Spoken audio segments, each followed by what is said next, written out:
La arena es metal. ¿Qué les parece?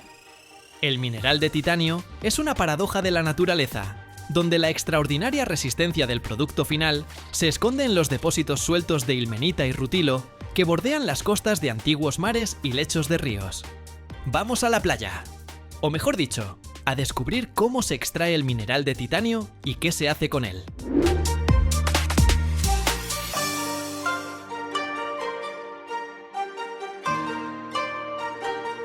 Este metal ocupa el 9º lugar en reservas en la corteza terrestre, pero obtenerlo en forma pura sigue siendo uno de los procesos tecnológicos más complejos y costosos. Hoy, las láminas de titanio son la columna vertebral de la aviación moderna y la esperanza de la medicina, pero todo comienza con el trabajo de fibras gigantes que tamizan millones de toneladas de arena en busca de ese grano negro de mineral valioso.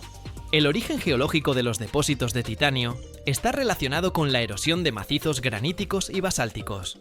Durante largos periodos, el agua y el viento desgastaron las rocas, arrastrando los minerales más ligeros y concentrando los granos pesados de ilmenita.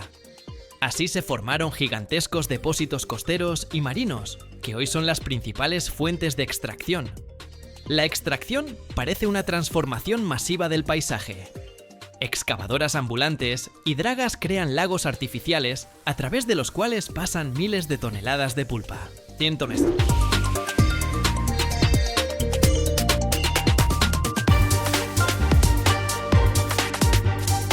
Mediante separación por gravedad, donde las partículas pesadas de metal se separan del cuarzo ligero, se obtiene un concentrado negro. Todavía no es metal, pero ya es materia prima que contiene el potencial para crear el fuselaje de un avión supersónico. La transformación de arena de titanio en metal es un camino agotador que no se puede recorrer con un simple alto horno. El titanio tiene una pasión fatal por el oxígeno, el nitrógeno y el agua. Si intentas fundirlo al aire libre, se vuelve frágil e inútil. Por eso la producción de titanio requiere crear vacío o un ambiente de gases inertes. El método principal sigue siendo el proceso Kroll, nombrado así en honor a su inventor.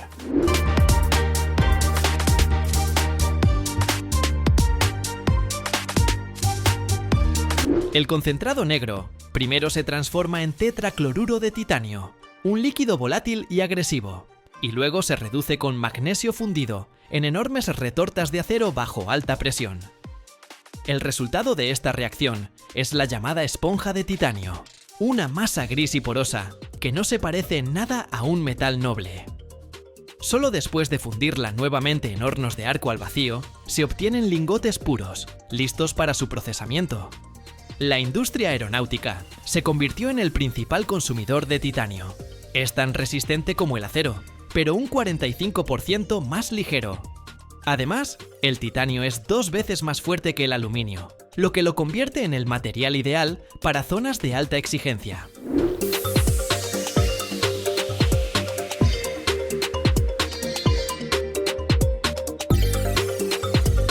En los aviones modernos, como el Boeing 787 o el Airbus A350, las piezas de titanio representan hasta el 50% del peso total. Con él, se fabrica el tren de aterrizaje, las sujeciones de las alas y elementos de los pilones de los motores. Pero el verdadero territorio del titanio es el corazón del motor a reacción. Ahí la temperatura sube hasta 600 grados y más, el aluminio se derrite por completo y los compuestos se desintegran. Las palas de titanio de los compresores resisten estas condiciones extremas, manteniendo su forma y resistencia bajo fuerzas centrífugas gigantescas. Sin este metal, la aviación a reacción moderna y la exploración del espacio profundo serían técnicamente imposibles. Gracias a su capa de óxido estable, el titanio es completamente inerte. No se descompone en el ambiente agresivo del cuerpo humano, no se corroe ni genera reacciones complicadas.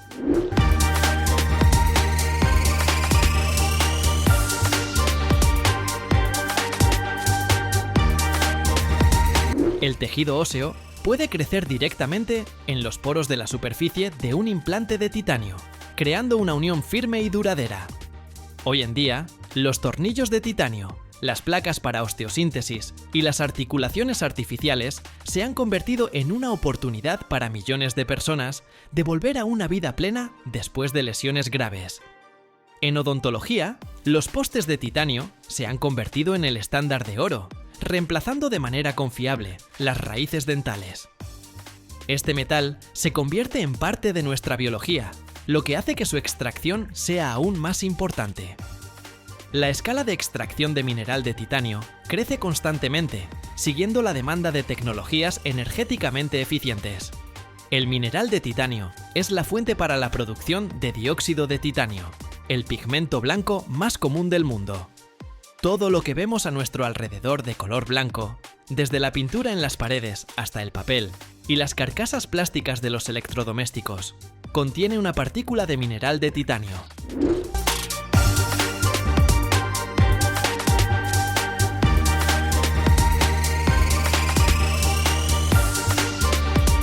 La explotación de yacimientos de arena requiere grandes extensiones de tierra, lo que a menudo destruye paisajes naturales. La restauración del terreno, después de la extracción, es una condición obligatoria para las compañías mineras modernas. Por ejemplo, en los sitios de antiguas canteras se crean plantaciones forestales y cuerpos de agua artificiales, intentando recuperar la biodiversidad. Además, el procesamiento químico del mineral genera grandes cantidades de desechos, como cloruros de hierro. Las plantas modernas implementan tecnologías de regeneración de ácido y ciclos cerrados de uso de agua para minimizar el impacto ambiental. La economía del titanio es un juego de largo plazo. Construir una sola planta de producción de esponja de titanio requiere inversiones millonarias y décadas para recuperar la inversión.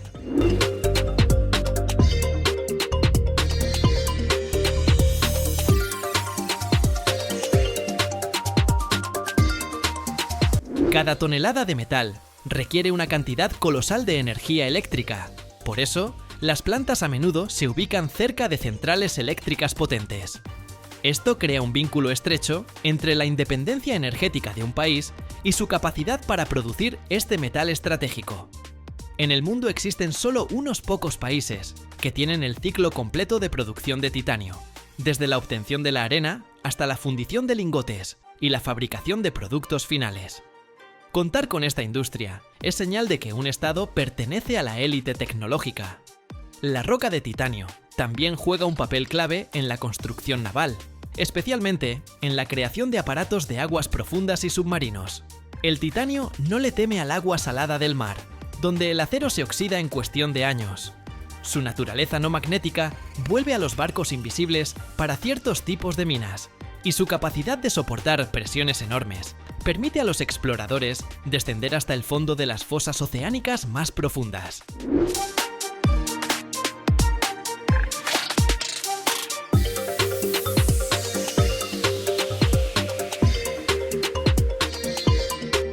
Es un metal explorador que amplía los límites del mundo accesible para el ser humano, ya sea en las alturas del cielo o en las profundidades de la fosa de las Marianas. El futuro del titanio está ligado al desarrollo de tecnologías aditivas o impresión 3D. El uso de polvo de titanio obtenido del mineral permite crear piezas de increíble complejidad, imposibles de fabricar con métodos tradicionales de fundición o forjado. Esto reduce significativamente la cantidad de desperdicios, ya que con el procesamiento tradicional hasta el 90% de este costoso metal puede terminar como chatarra. La impresión con titanio abre nuevos horizontes en la medicina personalizada, donde un implante se crea a partir de las imágenes individuales del paciente, replicando perfectamente la anatomía de su hueso. Es el camino hacia una integración aún más estrecha de la tecnología en la vida humana.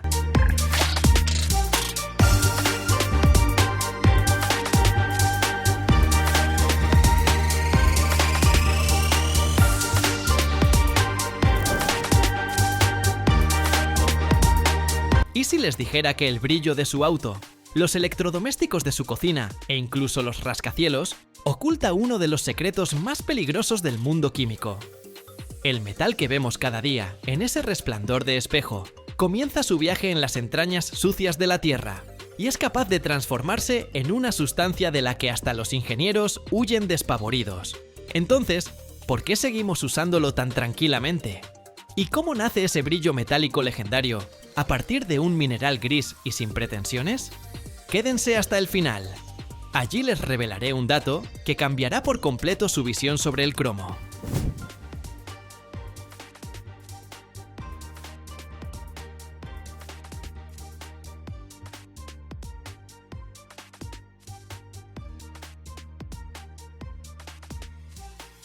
El cromo es el verdadero director artístico del mundo químico, una celebridad metálica que adora la atención y el brillo.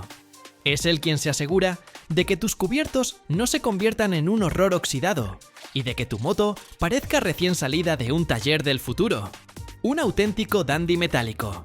Pero para llegar a su elegante esencia, hay que atravesar todos los círculos del infierno industrial. Su nombre, por cierto, proviene de la palabra griega croma, que significa color. Y vaya que hace honor a ese nombre. Sus compuestos son un verdadero festival de fuegos artificiales. Desde el pigmento amarillo brillante, con el que se pintaban los autobuses escolares, hasta el verde intenso que se usa en pinturas. Literalmente, es el padre de todos los colores. Y, aún así, él prefiere lucir su atuendo más elegante. Un blanco plateado con brillo de espejo. Como una celebridad que esconde tras maquillaje y purpurina el hecho de que por las mañanas se ve como todos nosotros, gris y desdichada, y solo el arduo trabajo de la industria química la convierte en estrella.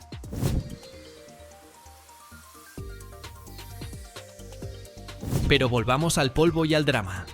Esta belleza elegante es hija del levantamiento de pesas. La mayoría de sus depósitos, todo un tesoro de mineral de cromo, están escondidos en las profundidades de la Tierra.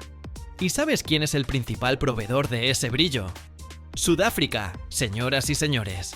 Es la auténtica meca para los amantes del cromo, donde máquinas gigantes, como dragones metálicos hambrientos, devoran la roca.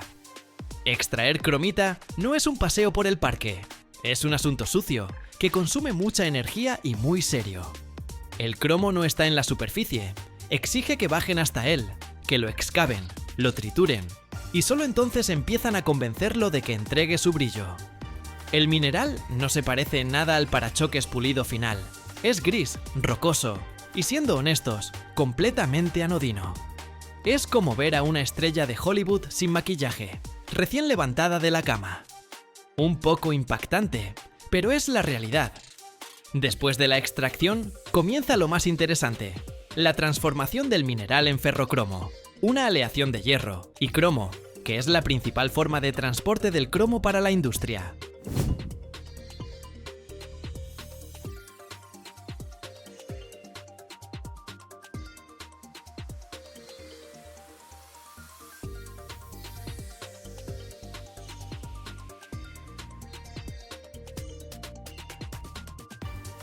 Esto se hace en enormes hornos de arco eléctrico, donde la temperatura es tan alta que hasta tu sueño más atrevido se evaporaría. El ferricromo es como un semifabricado del brillo, y resulta absolutamente crítico para crear aquello que hace nuestra vida cómoda y estética: el acero inoxidable. Y aquí llegamos al papel más importante de este elemento: su rol de superhéroe anticorrosión. El acero inoxidable es, básicamente, hierro que encontró a su guardián perfecto, y ese guardián es precisamente el cromo. Cuando añadimos cromo al hierro, el cromo, como todo un caballero, sale a la superficie del acero y forma una película finísima, invisible, pero increíblemente resistente de óxido de cromo pasivo. Esta película es un verdadero escudo invencible que se regenera al instante si lo rayas. Es como tener un suministro infinito de nanocuritas que siempre están listas. Gracias a esta película, nuestros fregaderos de cocina, instrumentos quirúrgicos, utensilios e incluso rascacielos enteros no se cubren de ese horrible óxido. Este es el trabajo principal del cromo: proteger al hierro de su mayor enemigo, y lo hace con tanta naturalidad que ni siquiera notamos su esfuerzo.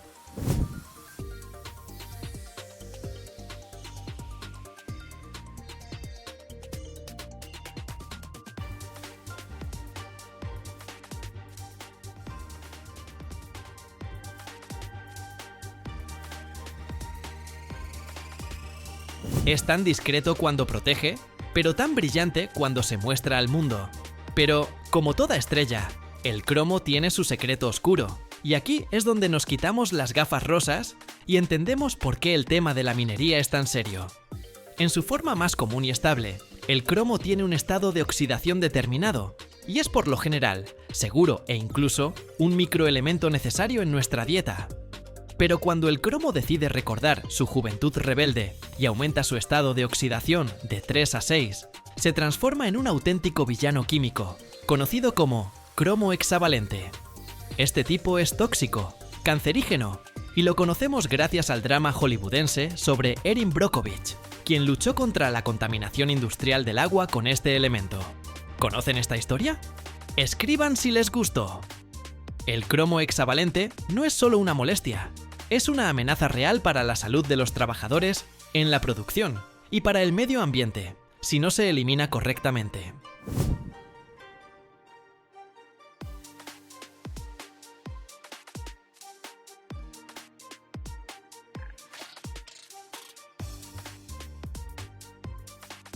Se forma en ciertos procesos industriales, especialmente durante el calentamiento, y aquí es donde ese brillo elegante revela su lado más oscuro.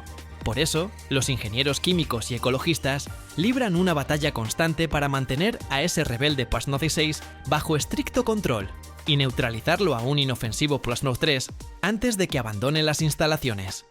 Es como tener encerrado al miembro más impredecible de la familia para que no arruine la reunión familiar. Por último, hablemos de su papel más brillante, el rey del galvanizado. El cromado galvánico, o simplemente cromado, es el proceso que transforma metal ordinario en objeto de lujo. Piensa en manijas de puertas, parachoques, llantas, tubos de escape, grifos de cocina. Todo lo que brilla y refleja la luz con ese destello metálico aristocrático. Es una capa finísima pero increíblemente dura de cromo, aplicada mediante un método electroquímico.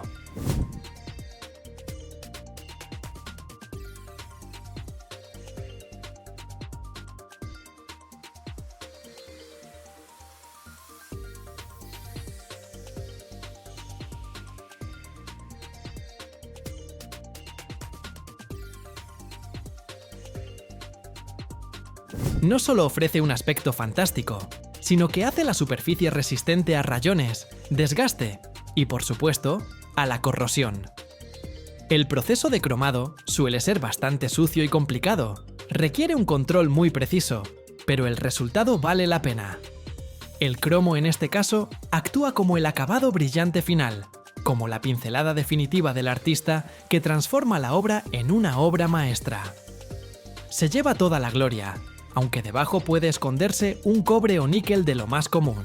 Es la fachada metálica que a todos les encanta fotografiar. Esta es la historia del cromo. Comienza su camino como un mineral poco atractivo en las entrañas calientes y sucias de Sudáfrica. Exige un proceso complejo y a menudo peligroso de purificación para deshacerse de sus hábitos tóxicos. Y solo después de esto, se pone su mejor traje plateado para convertirse en el protector y rey del brillo en tu vida cotidiana. Es la razón por la que tu cafetera luce moderna y tu automóvil resplandece bajo el sol.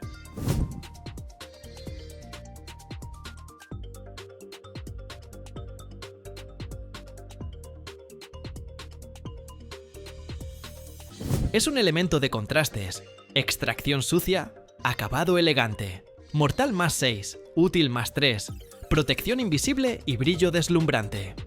Y todo esto solo para que podamos decir, ¡oh, mira cómo brilla! Así que la próxima vez que admires el brillo del cromo, recuerda ese comienzo lejano y polvoriento en las minas, donde nació ese resplandor.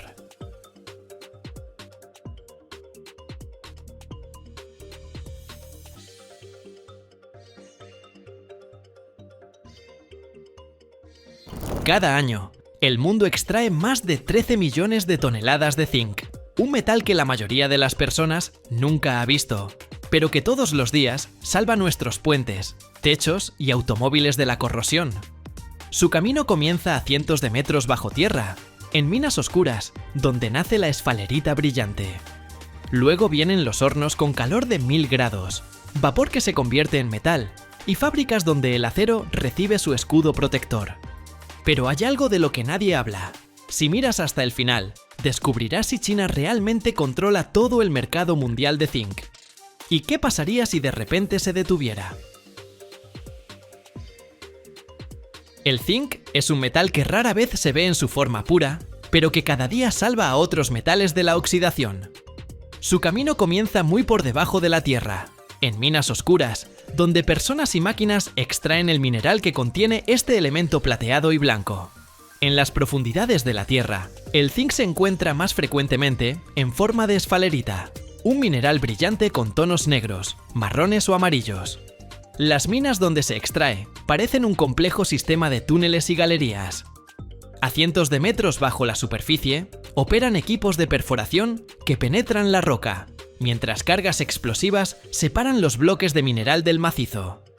Luego, el mineral se carga en vagonetas o cintas transportadoras que lo llevan hasta los ascensores de la mina. El espacio subterráneo se llena con el estruendo de las máquinas, el olor del aceite lubricante y el polvo que se asienta en los cascos de los mineros. Aquí, cada movimiento está perfeccionado por años de práctica, desde la perforación hasta el transporte, desde la ventilación hasta la seguridad. En la superficie, el mineral se tritura en quebradoras, convirtiendo los grandes trozos en fracciones pequeñas. Luego se envía a las máquinas de flotación. En estos tanques, llenos de agua y reactivos, los minerales se separan. La esfalerita de zinc flota en forma de espuma, mientras que la roca no deseada se asienta en el fondo. Así se obtiene el concentrado, un material en el que el contenido de zinc es significativamente mayor que en el mineral original. El concentrado se seca y se prepara para la etapa principal, la evaporación. En hornos especiales se calienta a temperaturas superiores a 1000 grados. Bajo estas condiciones, el zinc pasa a estado gaseoso. El mineral sólido se convierte en vapor invisible, que luego se condensa en metal puro. Los hornos son cilindros gigantes, con revestimiento refractario, que resiste temperaturas extremas. Adentro hay una llama que recuerda el calor del sol. El vapor de zinc se eleva y se dirige a cámaras especiales de enfriamiento. Allí se condensa, formando gotas de metal que se recogen en crísoles. La evaporación a miles de grados permite separar el zinc de las impurezas que quedan en la escoria. El zinc gaseoso se enfría en un flujo de gas inerte o en sistemas de agua. Se transforma en pequeños gránulos metálicos o lingotes, listos para su posterior procesamiento. Para obtener metal de alta calidad, el zinc se purifica adicionalmente. Se utiliza electrólisis. Una solución de sales de zinc se pasa a través de corriente eléctrica y en los cátodos se deposita zinc casi puro. Este método permite alcanzar una pureza superior al 99,9%. El metal obtenido se envía a fábricas, donde su misión principal es la protección. El zinc se aplica al acero mediante el método de galvanizado en caliente. Los productos se sumergen en metal fundido y en la superficie se forma una capa delgada pero resistente. Precisamente, esta capa protege puentes, tuberías, automóviles y techos de la corrosión. Esta capa actúa como una barrera entre el acero y el ambiente, impidiendo que la humedad y el oxígeno penetren al interior. Incluso si la superficie se daña, el zinc continúa protegiendo el acero gracias a su actividad electroquímica. Se sacrifica a sí mismo, corroyéndose primero, y de esta manera preserva el metal base. Antes de sumergir los productos de acero en zinc fundido, es necesario prepararlos cuidadosamente. El proceso de limpieza consta de varias etapas. Primero, la superficie se limpia mecánicamente de impurezas gruesas, restos de tierra, grasa u óxido. Para esto se utilizan cepillos, materiales abrasivos o chorreado de arena, que remueve la capa superior de óxidos y deja la superficie uniforme. Luego, los productos se sumergen en soluciones ácidas especiales. Esto se llama decapado. Más comúnmente, se utilizan soluciones de ácido clorhídrico o sulfúrico, que disuelven las películas de óxido y los restos de corrosión.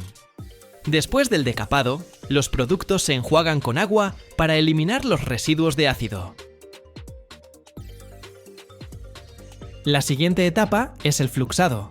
Las piezas se sumergen en una solución de sales, por ejemplo, cloruros de amonio y zinc, que crea una película delgada sobre la superficie. Esta película evita la formación de nuevos óxidos antes de la inmersión en el baño de zinc fundido y asegura una mejor adhesión del recubrimiento al acero. Solo después de esto, las piezas se sumergen en el baño de zinc fundido, cuya temperatura supera los 450 grados. El metal cubre la superficie de manera uniforme, formando una capa protectora que puede durar décadas. China sigue siendo el mayor productor de zinc del mundo. En 2025, su producción creció un 3,8%, después de la caída en 2024. Esto significa que el país continúa manteniendo un papel clave en el mercado global, aunque se espera que el mercado mundial general se desacelere. Es decir, China sigue siendo el principal impulsor del mercado mundial, ya que son sus fluctuaciones productivas las que más impactan los indicadores globales. Para el mercado mundial, esto significa que cualquier cambio en la producción china puede provocar escasez o excedente de zinc, afectando los precios y la disponibilidad del metal para la industria. ¿Cuál podría ser la salida? ¿Tal vez Australia pueda reemplazar a China? Australia por sí sola no aguantará el déficit global de zinc si China reduce bruscamente la oferta. Su capacidad es significativa, pero limitada, y actualmente está reduciéndose parcialmente. Es más probable que el mercado se equilibre con varios países juntos, no solo Australia. La fundición clave Nyrstar en Hobart tiene una capacidad proyectada de alrededor de 260.000 toneladas al año, pero la compañía anunció una reducción de producción de casi 25% debido al deterioro de las condiciones del mercado y pérdidas financieras. Esto reduce directamente la capacidad de Australia para aumentar rápidamente la oferta en caso de déficit. Según las estimaciones de ILCCSG, en los próximos años, la producción de zinc superará la demanda. Es decir, se espera más bien un superávit que un déficit. Esto significa que incluso con las fluctuaciones en China, el mercado tiene un margen de estabilidad gracias al crecimiento en otros países. El zinc es un metal que al mismo tiempo es un protector industrial y un elemento vital para el ser humano. Su historia se remonta a la antigüedad. Los maestros indios, hace más de 2000 años, ya sabían obtener zinc del mineral. En la industria, es el protagonista principal del proceso de galvanización. Una capa delgada de este metal salva al acero de la oxidación, prolongando la vida de puentes, automóviles y techos. El zinc también se utiliza en baterías, aleaciones e incluso en pirotecnia, donde sus sales dan a la llama un color azul verdoso. Pero no menos importante es su papel en la biología. El zinc es necesario para el funcionamiento del sistema inmunológico, la cicatrización de heridas y la formación del gusto y el olfato. Se encuentra principalmente en la carne, los mariscos y las semillas, aunque las fuentes vegetales se absorben peor. La deficiencia de zinc puede llevar al debilitamiento del organismo y el exceso puede causar problemas digestivos. Así, el zinc es un participante discreto pero indispensable tanto en los procesos técnicos como en la vida humana. Cada año, la humanidad consume más de 100.000 toneladas de tungsteno, un metal tan duro que incluso su extracción requiere herramientas de tungsteno. Pero pocos saben que uno de los principales proveedores de este recurso estratégico es Vietnam.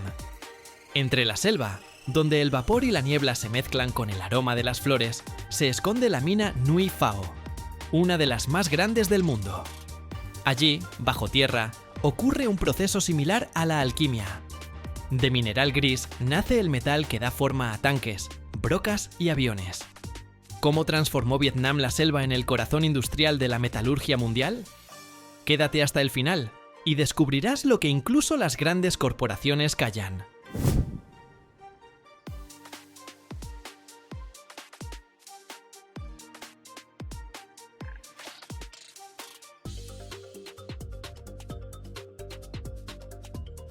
Vietnam no es solo paisajes exóticos y cultura milenaria. Este país es un jugador inesperado pero clave en la arena mundial de extracción de tungsteno. un metal de importancia estratégica. Su extraordinaria resistencia y su inigualable capacidad térmica hacen del tungsteno un elemento indispensable en el mundo moderno. Tiene aplicaciones desde la ingeniería de alta tecnología, donde forma herramientas de corte, hasta la industria militar, donde garantiza la resistencia superior del blindaje y el poder de penetración de los proyectiles.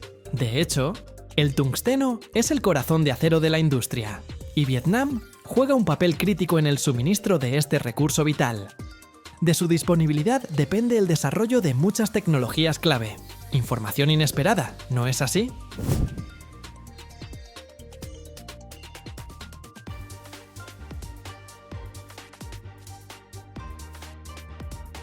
Los principales yacimientos de tungsteno en Vietnam están concentrados en la región donde se ubica la mundialmente conocida Mina Nui Phao.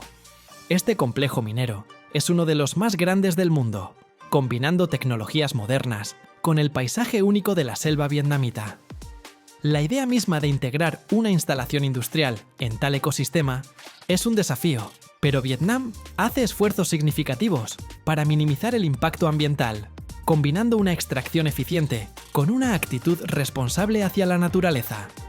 El tungsteno, a diferencia de otros metales, no existe en forma pura y nativa.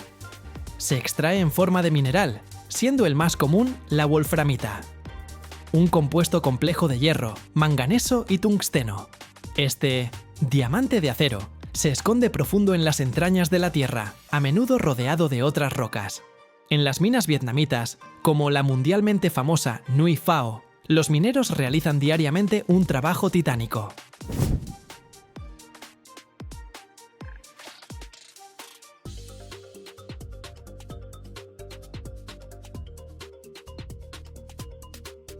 Con equipos mineros avanzados, potentes perforadoras, martillos neumáticos y excavadoras especializadas, extraen el mineral que contiene wolframita, desde túneles subterráneos y canteras a cielo abierto. Es un proceso complejo y laborioso que requiere precisión y el cumplimiento de rigurosos estándares de seguridad para alcanzar la valiosa materia prima, escondida en las profundidades. En las plantas de procesamiento, ubicadas cerca de las minas, el mineral pasa por una serie de procesos. Los enormes pedazos de mineral extraídos de las profundidades, que a veces pesan cientos de kilogramos, llegan al procesamiento primario.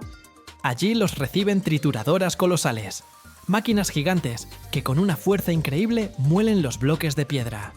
Con un estruendo ensordecedor y vibración, estas máquinas parecen masticar la roca, transformándola en fracciones más pequeñas.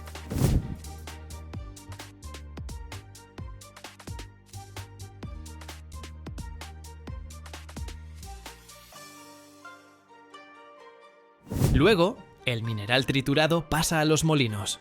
Son enormes tambores giratorios dentro de los cuales hay bolas metálicas.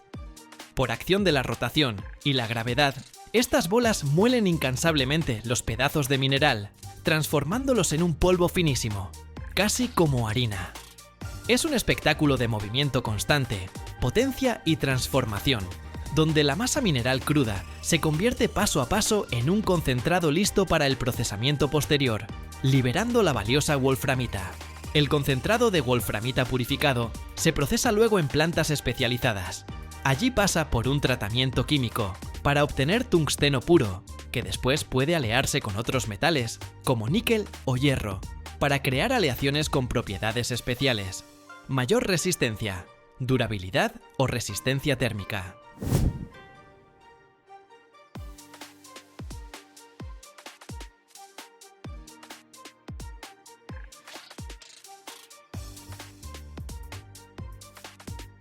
El tungsteno es el metal más duro, lo que permite usarlo para fabricar herramientas que resisten cargas extremas. Tiene el punto de fusión más alto entre todos los metales, 3422 grados Celsius, lo que lo hace ideal para aplicaciones en ambientes de alta temperatura. Es muy denso, casi igual que el oro, lo cual es importante para ciertas aplicaciones. El tungsteno es indispensable en la industria militar para fabricar blindaje superresistente y núcleos de proyectiles perforantes que garantizan alta capacidad de penetración.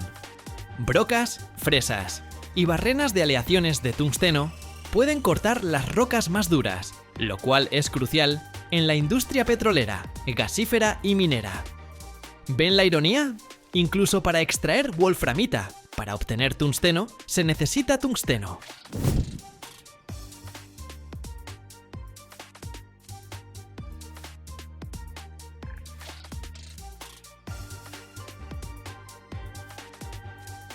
Este material superresistente se usa activamente en la construcción de maquinaria, para la producción de herramientas de corte utilizadas en el trabajo de metales, así como en la fabricación de piezas que deben soportar altas temperaturas y desgaste. ¿Y sabían que con tungsteno se hacen instrumentos quirúrgicos? ¿Hay médicos por aquí? Confirmen o desmientan esta información en los comentarios. Para apreciar realmente el poder del tungsteno, imaginen esto. 1 kilogramo de tungsteno puro puede transformarse en una broca capaz de perforar hasta 1000 metros de roca. Esto demuestra la increíble eficiencia de este metal y su contribución significativa al desarrollo de la industria y las tecnologías. Vietnam posee una de las mayores reservas confirmadas de tungsteno del mundo.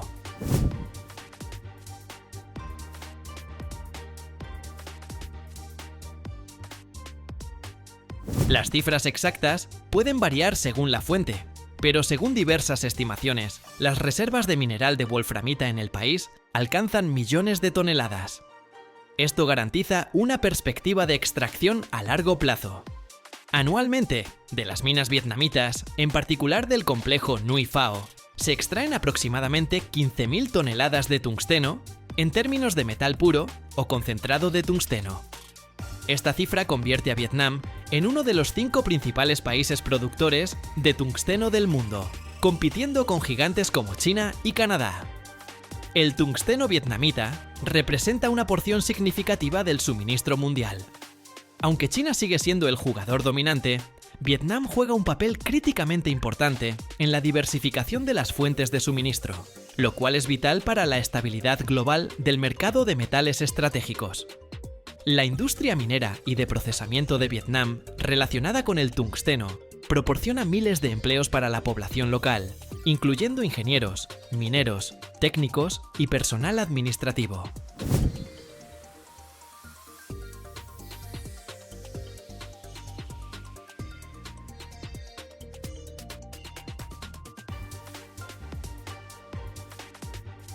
En el corazón mismo de Vietnam, donde las selvas centenarias susurran sus secretos verdes y el aire húmedo está impregnado con aromas de flores exóticas, se esconde una perla inesperada de la modernidad, la mina Nui Phao. No es simplemente una instalación industrial, es una simbiosis asombrosa del incansable trabajo humano y la grandeza de la naturaleza virgen. Aquí, entre las copas esmeralda de los árboles que se elevan hacia el cielo y los torrentes impetuosos que atraviesan las cordilleras, la mano humana penetra en las entrañas de la tierra.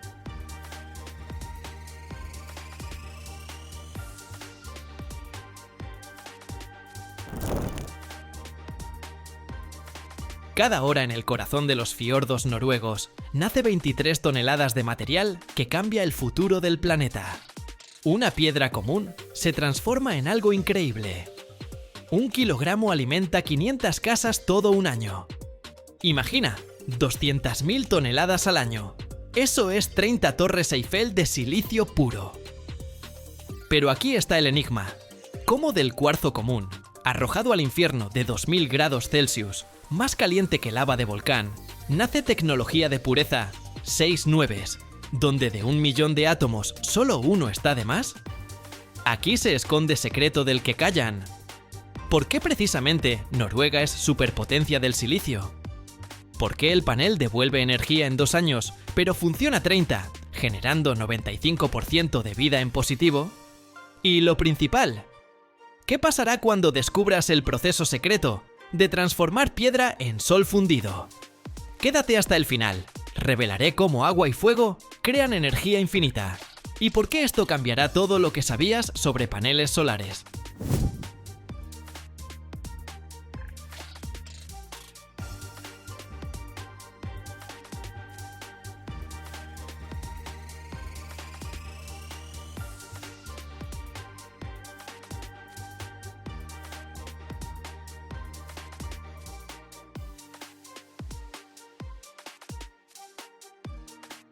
Todo comienza no con arena de playa, sino con su hermano mayor, el cuarzo. Es uno de los minerales más comunes en la Tierra, pero para nuestro propósito, se necesita no cualquiera, sino cuarzo de pureza increíble. Se extrae en canteras, y estas piedras blancas brillantes son esencialmente dióxido de silicio solidificado. Antes de llegar al horno pasa por casting riguroso.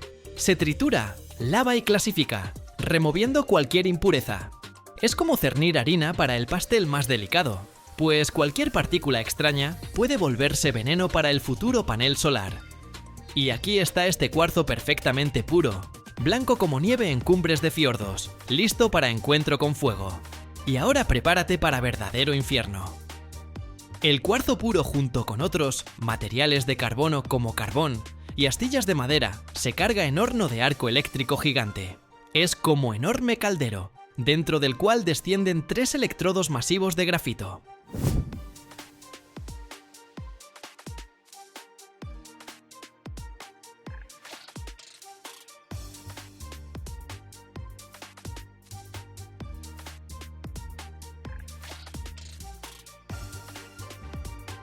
Cuando se suministra corriente, entre ellos brota arco eléctrico, y la temperatura dentro salta instantáneamente a absolutamente infernales 2000 grados Celsius.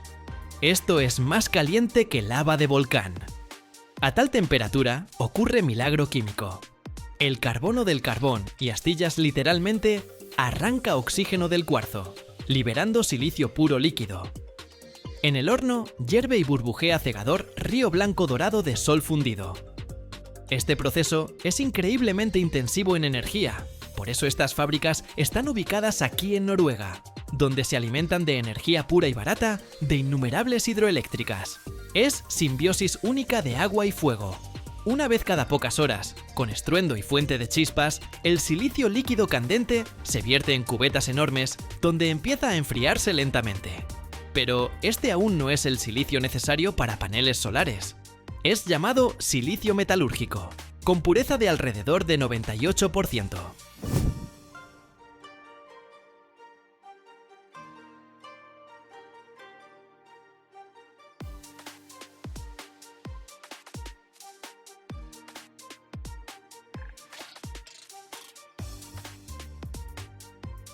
Es demasiado sucio. Para convertirse en corazón de panel solar, su pureza debe llevarse a increíbles 6 nueves. Esto significa que, por millón de átomos de silicio, puede haber solo un átomo de impureza. ¿Cómo lograr tal pureza cósmica? El silicio enfriado se tritura y procesa con ácidos para remover impurezas.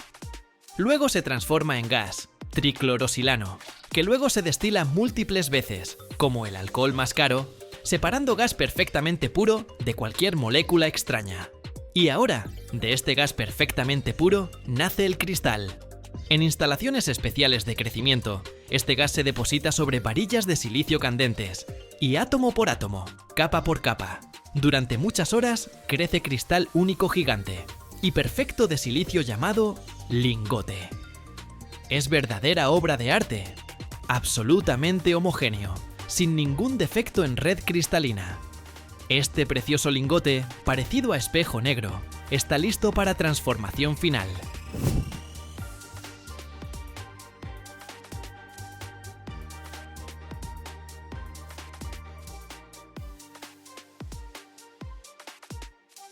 Se envía a corte. La sierra más precisa no es disco sino alambre de acero más fino, cubierto de polvo de diamante, tensado en marco.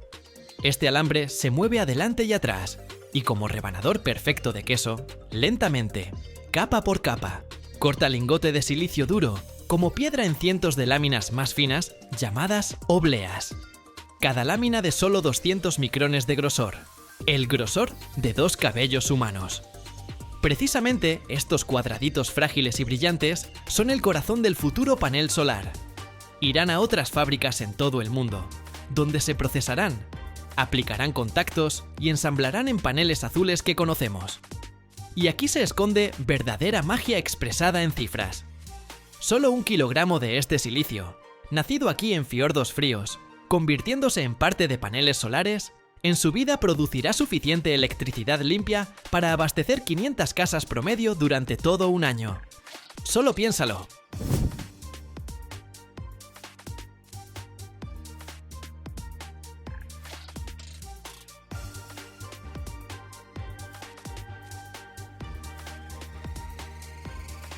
Un kilogramo de piedra transformada por fuego y agua alimenta pueblo entero. No es simple producción, es inversión en futuro. Es prueba de que incluso en rincones más fríos y oscuros del planeta, pueden hacer tecnología que regala al mundo energía limpia e infinita del sol. Y esta tendencia no se detiene.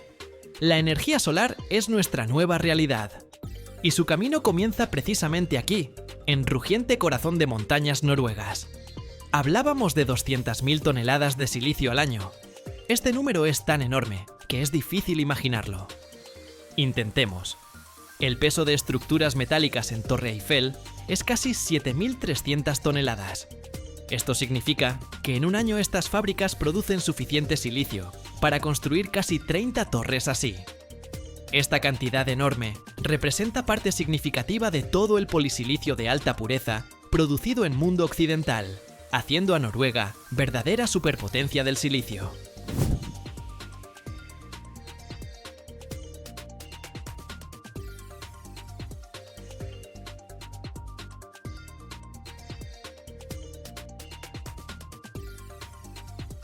Para producir 1 kilogramo de este material, se necesita gastar 60 kilovatios hora de electricidad. Es más de lo que familia promedio en Europa usa en una semana. Y precisamente por eso, estas fábricas están aquí en Noruega. Se alimentan casi 100% con energía limpia de innumerables hidroeléctricas que usan fuerza de ríos montañosos y cascadas. Esto hace al silicio producido aquí uno de los más verdes del mundo. Pero lo más importante es el retorno. Dijimos que 1 kilogramo de silicio puede abastecer energía a 500 casas por año. Pero aquí está cifra más genial. Panel solar producido con este silicio devuelve toda energía gastada en su creación en solo 1 o 2 años. Y funcionará de 25 a 30 años. Esto significa que más del 95% de su vida trabaja en puro positivo, generando energía absolutamente limpia. Es una de las mejores inversiones energéticas que existen.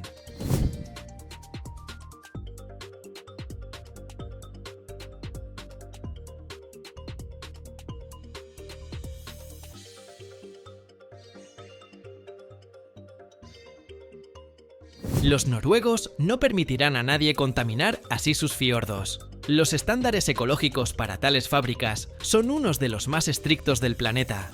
Las emisiones se filtran cuidadosamente, los residuos se reciclan. Las fábricas trabajan constantemente en reducir su huella de carbono. Por eso, aunque es industria pesada, los residentes locales saben que opera con tecnologías más limpias posibles.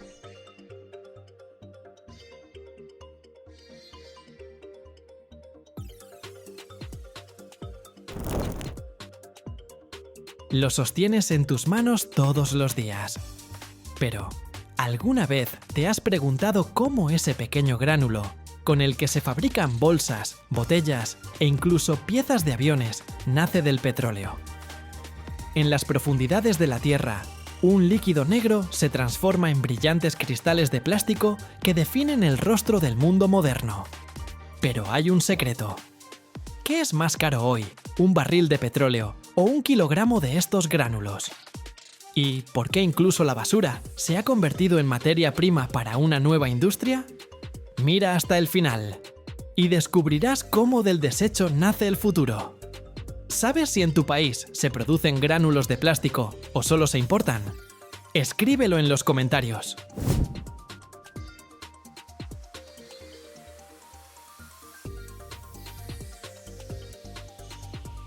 Las principales regiones de producción siguen siendo Asia, Europa y América del Norte, con China ocupando más del 30% del mercado mundial. En el mundo, la mayoría de los gránulos se fabrican a partir de polietileno, polipropileno y poliestireno. La gran mayoría de la producción se concentra en gránulos de materia prima virgen, pero los volúmenes de gránulos secundarios, plástico reciclado, están creciendo, en línea con la tendencia del desarrollo sostenible. El costo del plástico y los gránulos varía según el tipo de polímero, la región y los precios mundiales del petróleo y el gas. La tendencia al alza de los precios en el año 2025 está relacionada con la escasez de materias primas, los problemas logísticos y las nuevas normativas medioambientales. ¿Y qué tienen que ver los precios del petróleo? Te preguntarás. ¿De qué crees que están hechos?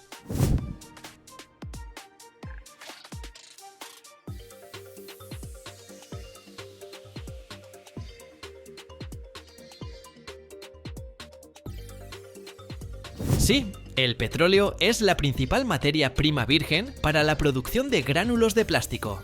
Está compuesto por una mezcla de hidrocarburos de diferente composición y peso molecular, y es la fuente de compuestos químicos tan importantes como el etileno, el propileno, el estireno y otros monómeros que sirven como bloques de construcción para los polímeros. El proceso comienza con el procesamiento primario del petróleo en las plantas petroquímicas, donde el petróleo crudo se somete a una destilación fraccionada.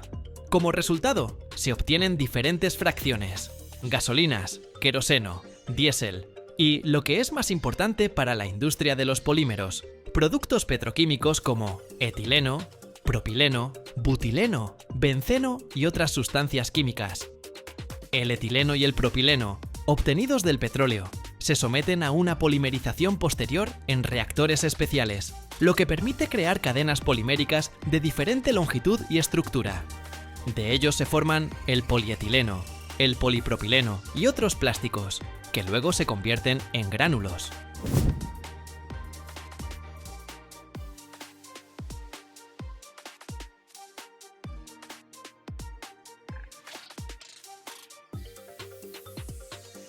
A la producción llegan materiales poliméricos en forma de polvos, pastas o trozos refundidos, así como residuos de materias primas secundarias. Todos los materiales se comprueban minuciosamente para asegurar que cumplen con los estándares de pureza, humedad y tamaño de partícula. Para garantizar la homogeneidad, la materia prima suele secarse previamente, ya que un exceso de humedad puede reducir la calidad de los gránulos y provocar defectos durante el procesamiento. A continuación, la materia prima entra en un extrusor, la máquina principal para la producción de gránulos. El extrusor es un largo tubo con un tornillo sin fin en su interior, que gira y empuja la materia prima hacia adelante. Durante su movimiento, el polímero se calienta hasta su punto de fusión, que para diferentes tipos de materiales plásticos oscila entre 150 y 300 grados Celsius. Es importante que la temperatura esté estrictamente controlada para evitar el sobrecalentamiento o una fusión insuficiente.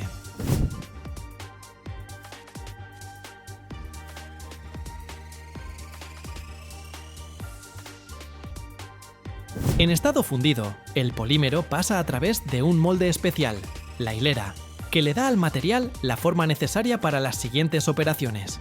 Generalmente son finas varillas o hilos. Después de la conformación, llega una etapa muy importante: el enfriamiento. Las varillas se envuelven o se pasan por un baño de agua fría para estabilizar rápidamente las propiedades del material, evitar deformaciones y conservar la dureza necesaria. Las varillas finalmente enfriadas se alimentan a una máquina de corte, donde cuchillas especiales las cortan en gránulos uniformes. El tamaño y la forma de los gránulos pueden variar según los requisitos de la aplicación final, pero en general, los gránulos tienen forma de pequeños trozos cilíndricos u ovalados de 2 a 5 milímetros de longitud.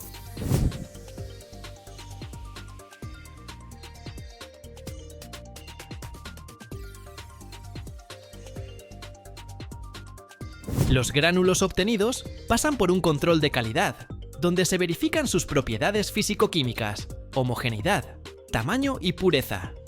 Solo después de la aprobación, los gránulos se envasan en sacos o silos, preparándose para su envío a las fábricas de productos de plástico. El componente ecológico es cada vez más importante.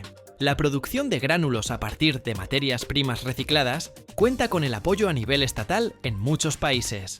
Las inversiones en tecnologías de reciclaje y reutilización de plásticos están aumentando significativamente, y el mercado de biogránulos y materiales compuestos se está expandiendo. La materia prima secundaria para la producción de gránulos de plástico son los residuos plásticos reciclados, que se reutilizan para fabricar nuevos materiales y productos. Existen dos tipos principales: los residuos de producción, es decir, restos de materia prima virgen pura sin impurezas, y los residuos domésticos o industriales, que ya han sido utilizados y pueden contener contaminantes.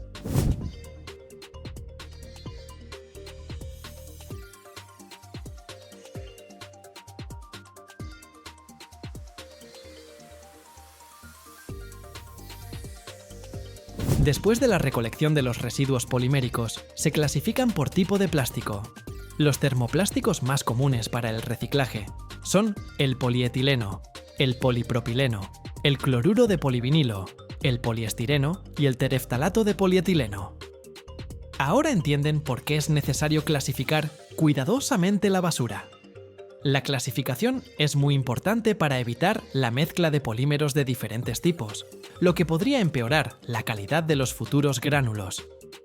La siguiente etapa es la trituración o el desmenuzamiento, donde los residuos de plástico se cortan en pequeños trozos. Luego se lavan a fondo para eliminar la suciedad, la grasa, las etiquetas y otras impurezas. Después, se secan para eliminar el exceso de humedad y preparar el material para la fusión. A continuación, la materia prima secundaria pasa por la aglomeración, un proceso en el que el material triturado se calienta y se mezcla hasta alcanzar un estado plástico. Luego se enfría y se forma en pequeñas bolas, el aglomerado.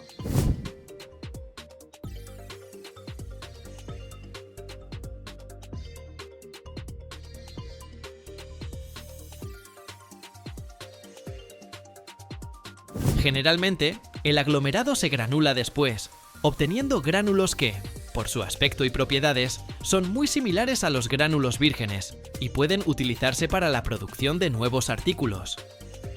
El uso de gránulos vírgenes es importante para productos complejos y de alta responsabilidad, donde se requiere la máxima resistencia y durabilidad. Al mismo tiempo, la producción de materia prima virgen requiere más energía y recursos en comparación con la secundaria, lo que impulsa el desarrollo de tecnologías de procesamiento y reciclaje. Y los gránulos secundarios se utilizan para fabricar los mismos tipos de productos que la materia prima virgen: películas, bolsas, contenedores, materiales de construcción, piezas de uso industrial y mucho más. El desarrollo del mercado de materias primas secundarias está estimulado por los esfuerzos en política ambiental, el aumento de los estándares de eliminación y el progreso tecnológico.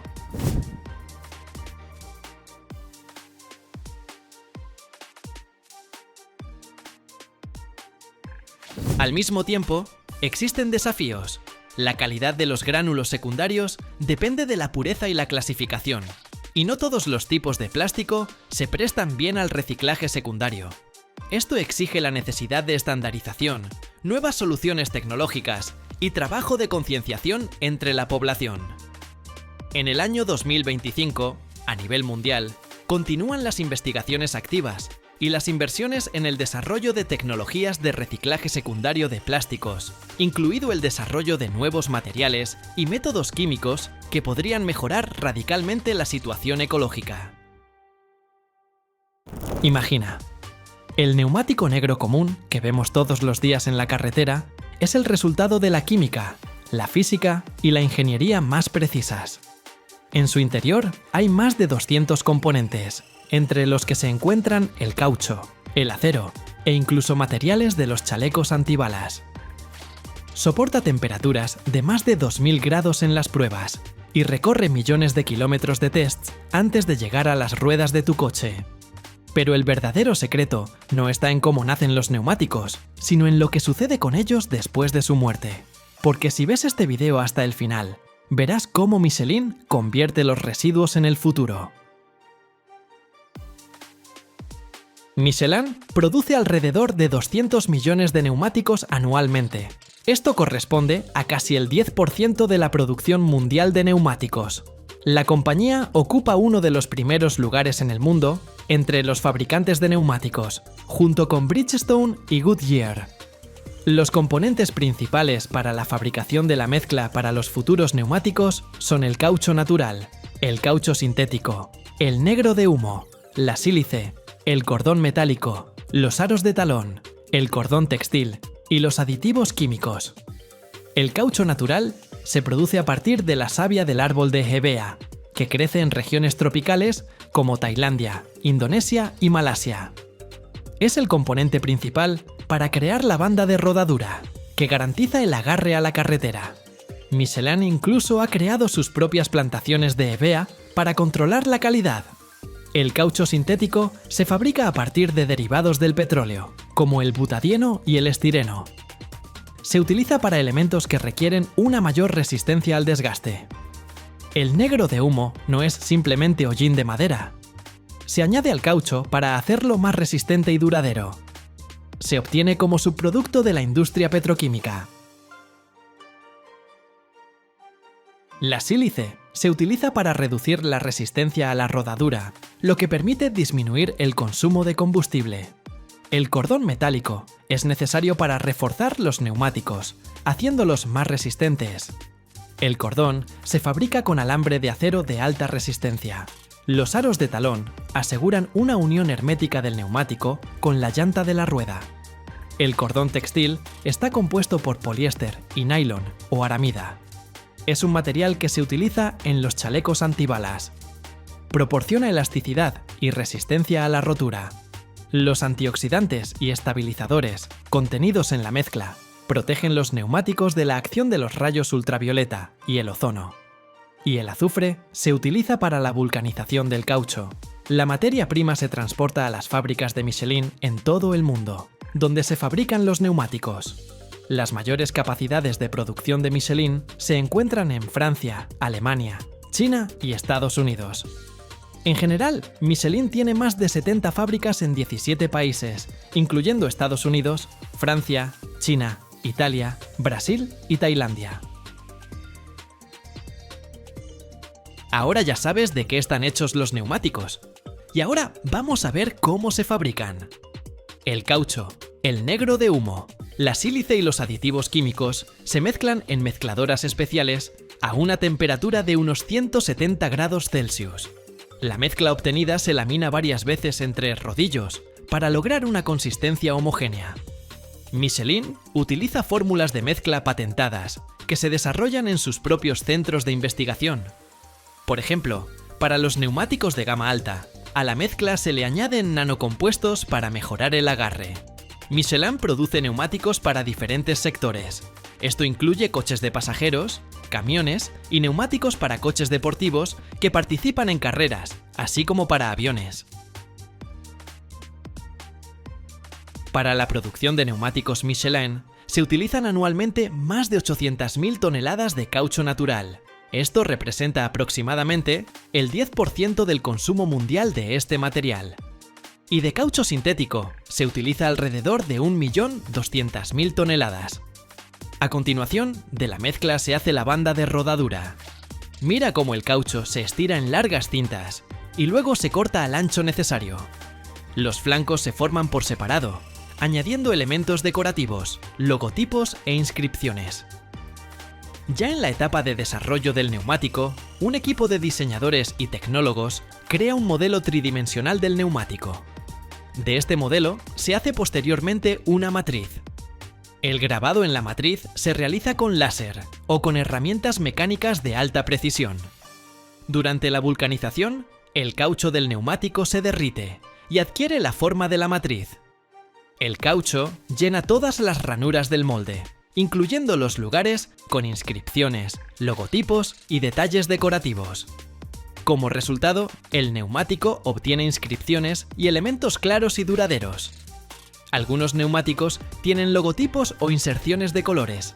En tales casos, se añaden previamente segmentos especiales de caucho de color en los lugares necesarios de la matriz. Ahora es el turno del cordón. En máquinas especiales se entrelazan hilos textiles y de acero, que luego se impregnan de caucho.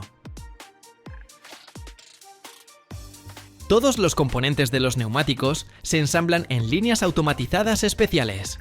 Primero, se coloca la capa interna, que funciona como sellador. A continuación, se añaden los cordones textiles y de acero para darle resistencia. Luego, se instalan los aros metálicos para fijar el neumático a la rueda. Y después, los elementos externos. El neumático ensamblado se llama crudo y todavía no está listo para su uso. Cada modelo de neumático pasa por hasta 1 millón de kilómetros de pruebas antes de su lanzamiento a la producción. Mira ahora cómo se produce el proceso de vulcanización.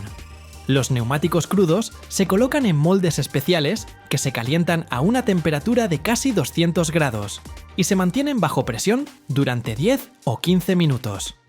Durante la vulcanización, el caucho se vuelve resistente y en la superficie del neumático aparece el dibujo de la banda de rodadura. Cada neumático pasa por un control de rayos X, una prueba de equilibrado y una prueba de hermeticidad. Algunos modelos se prueban en condiciones extremas para asegurarse de su resistencia. Algunos neumáticos Michelin tienen una garantía de kilometraje de hasta 100.000 kilómetros. Michelin recicla los neumáticos viejos, fabricando con ellos materiales para la construcción de carreteras. Los neumáticos se recogen en puntos de reciclaje especiales, estaciones de servicio o empresas que se dedican a la recogida de residuos. Parte de los neumáticos se recicla directamente en las fábricas locales, otros se transportan a centros especializados. Los neumáticos se revisan. Una parte de ellos, aproximadamente el 15%, se restaura para su reutilización después del recauchutado. Es decir, simplemente se les reemplaza la banda de rodadura y el neumático es apto para circular durante un tiempo más. El resto se envía al reciclaje. Mira cómo los neumáticos viejos se cortan y trituran en máquinas especiales en pequeños trozos. El cordón metálico y las fibras textiles se separan con imanes y filtros de aire. El caucho se utiliza para crear granulado de caucho, que se emplea en la construcción de carreteras, campos deportivos o para la fabricación de nuevos productos. ¿Qué nuevos productos son esos?, te preguntarás. Pueden ser alfombrillas para el coche o suelas de zapatos. Así es la interesante segunda vida de los neumáticos. Primero recorren el mundo y después andan. Anualmente, en el mundo, se generan alrededor de 1.500 millones de neumáticos viejos, y su eliminación incorrecta puede causar graves daños al medio ambiente. El metal, después de la limpieza y la refundición, se utiliza en la metalurgia, y el textil se recicla en aislantes o materiales de insonorización. En Europa, se recicla alrededor del 95% de los neumáticos viejos, mientras que en los países en desarrollo, esta cifra puede ser solo del 20 o 30%. En algunos países, los neumáticos viejos se sumergen en el agua para crear arrecifes artificiales para peces y corales. Sin embargo, estas iniciativas a menudo son criticadas por el riesgo de contaminación.